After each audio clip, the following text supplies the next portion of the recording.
In this final lecture, we will connect the dots between what you've learned and how you can actually use it. We've given you the tools for mindfulness, staying grounded, managing your emotions, and planning for tough moments. Now, the real work begins.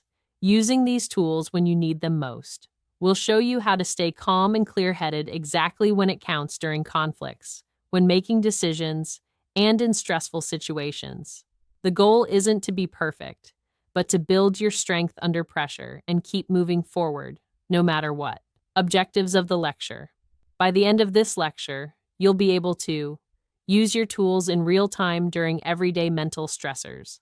Spot which strategies work best for which triggers. Practice staying calm while thinking clearly. Conflict, when words hit nerves. Emotional spirals in conflict are common. Someone says something, and your brain fills in the blanks with, they hate me, I messed up, or I have to fix this now. Here's how to ground yourself before reacting. Pause. Inhale slowly. Internally label what you feel. I'm triggered. Use a grounding gesture, e.g., hand on chest under the table. Buy time. Say calmly, let me think about that and get back to you. This gives your system space to regulate without avoiding the conversation. Case study. During a performance review, her boss says, "You've been missing details." Sarah's heart races, but instead of reacting, she grounds herself with a breath and replies, "Thank you for the feedback. Can I take some time to process and follow up?"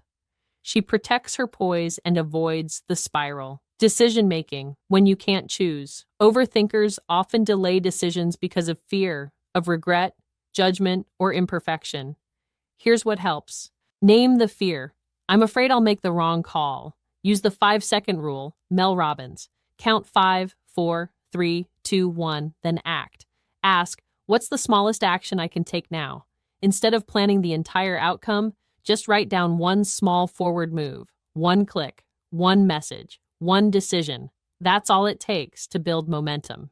Stressful moments. When you feel cornered, stress builds when pressure rises, but there's no exit during interviews, presentations, exams, or high-stakes social settings. Here's what helps. Pre-plan your SOS tool. Label breathe move or a sensory anchor. Carry a pocket object, smooth stone, bracelet, to the ground discreetly. Permit yourself to pause without guilt. Example.